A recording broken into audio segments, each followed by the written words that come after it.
E, Mari, a gente teve a pandemia aí, né? Do Covid, tudo que rolou. Muitos cientistas e muitos médicos no mundo acreditam que pode ser que aconteça outra e por aí vai. Mas agora, com a pandemia, veio algo que é o cenário do trabalho remoto, do trabalho híbrido, né? Que foi algo Uhum. que algumas empresas já trabalhavam, mas não tinha ainda um preparo 100%. E a grande maioria das empresas nem sonhava ainda em trabalhar remotamente, né? Como tu enxerga esse cenário do trabalho híbrido e do trabalho presencial pós a pandemia, né? De que forma isso pode influenciar na reestruturação de um negócio? Eu acho que os acordos, né, a gente está exatamente nesse momento de virada de chave, né, do retorno aí para o híbrido, e muitas empresas para o presencial 100%. Eu não acredito no 100%, assim, eu acho que depende do modelo, tá? Se eu Uhum, tenho uma lojinha que tem que abrir e fechar todo dia, eu não tenho o que falar, né? Eu estou no front ali, eu tenho que estar disponível realmente, ou dividir o meu time, eu tenho que estar 100% do tempo atendendo, isso é fato.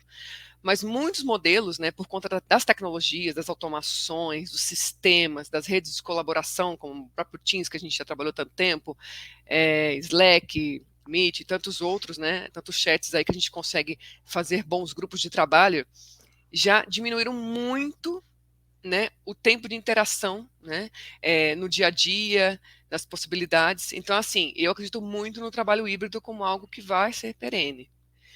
Outra questão que eu acho assim, a redução de carga. Você imagina só, eu até sempre falo, né? Quando eu vim morar em São Paulo, eu tinha que ir no orelhão, ligar para minha mãe, né? Descer debaixo de chuva, às vezes, para conseguir falar com ela. sim. A carga de energia psíquica nossa era utilizada para andar, para buscar ônibus, táxi e tantas outras comida. Hoje em dia a gente tem essa facilidade que nos poupou tempo. Obviamente, tem um lado bom e um lado ruim, né? A gente tem bastante tempo hoje para fazer outras coisas, porque a tecnologia nos proporciona isso. Mas, por outro lado, a gente não gasta energia como gastava antes, e um dos maiores fatores de crise de síndrome do pânico, ansiedade, tudo isso. É porque a gente tem muita energia psíquica, a mesma que tinha no século passado, mas que ela não é bem utilizada. Por Sim. quê? Porque a gente não gasta com desafio, né? A gente gasta com rede social, com coisas que não nos desafiam. Então não é uma energia produtiva direcionada. Mas com essa redução do tempo para dedicar para outras tarefas, hoje não vamos nem falar de chat GPT, de inteligência artificial, que isso aí é Sim. arrebatador a cada dia mais. Aham. Vai tomar realmente. E É, não é tomar conta do cargo, da profissão de ninguém. Mas é só isso, né, na verdade. A questão é que a gente consiga fazer o uso da nossa inteligência, da nossa capacidade, de maneira mais livre.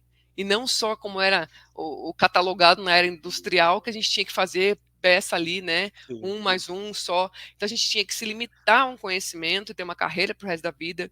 Esse inconsciente coletivo, eu acho que é muito isso, tá? Eu percebo muito nesse espaço.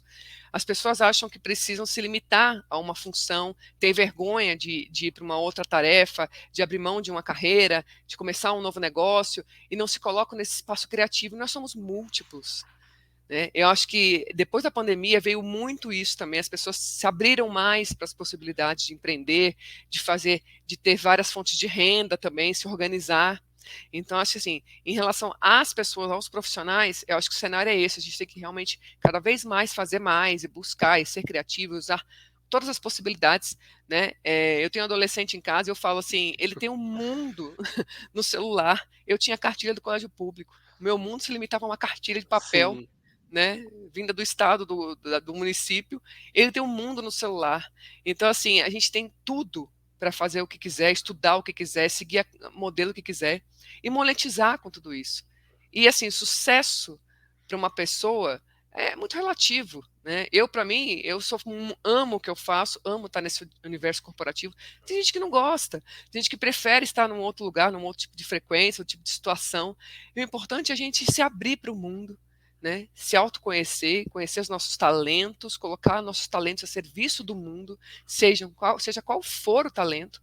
Né? A gente precisa de coisas boas, de uma boa alimentação, de um bom relacionamento, de uma boa pintura.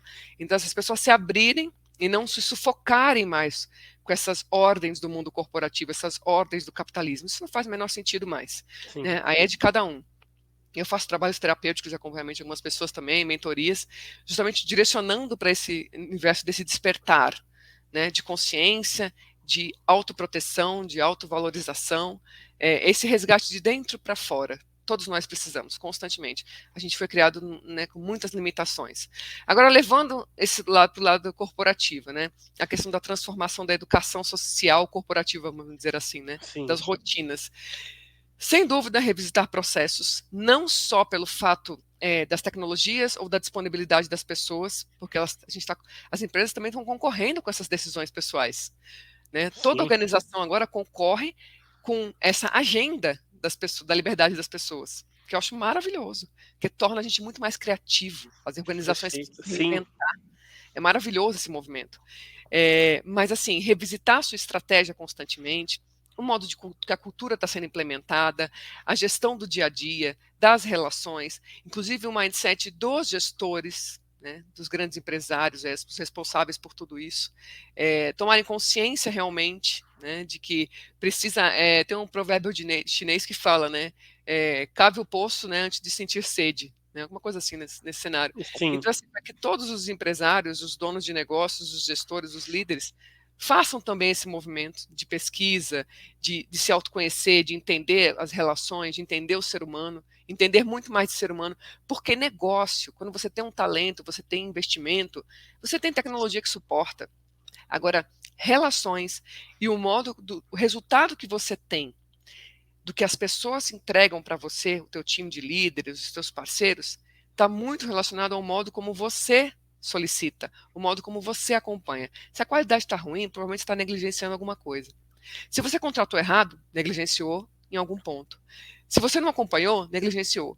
Então, assim, os donos de negócios, os gestores, precisam estar conscientes que 70% do que acontece, não vou falar culpa, que eu acho uma palavra ruim, mas é responsabilidade de quem está tocando o sim, barco, desse comandante. Ou não também, se a pessoa quiser meter o louco e não querer se participar, né, arrumar as muletas para botar culpa, é da pessoa. Mas a conta chega.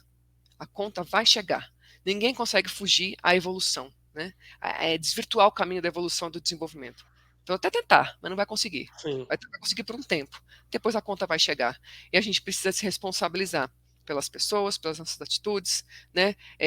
Escolha e consequência. O tempo todo da vida é escolha e consequência.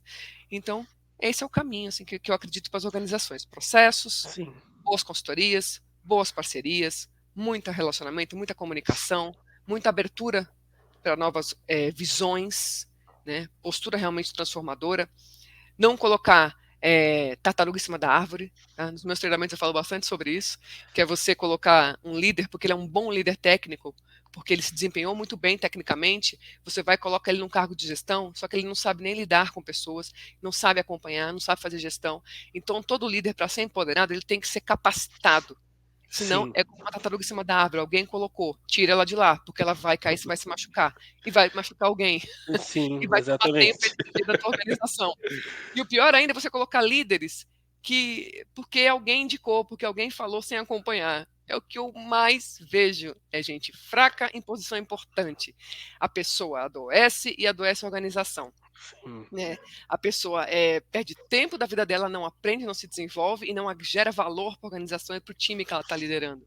Então, assim, muito cuidado em quem vocês empoderam, né, em cadeiras de gestão, de liderança, de coordenação, porque se for só por ego, né, para satisfação do seu ego, satisfação do ego da pessoa, ou para você estampar nos LinkedIn da vida que existe um time dessa forma, não vai dar em nada.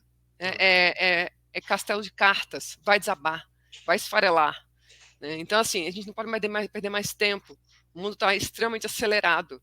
A gente tem que estar realmente disponível a ter consciência dos nossos compromissos e do que a gente quer entregar para a sociedade e para a nossa vida.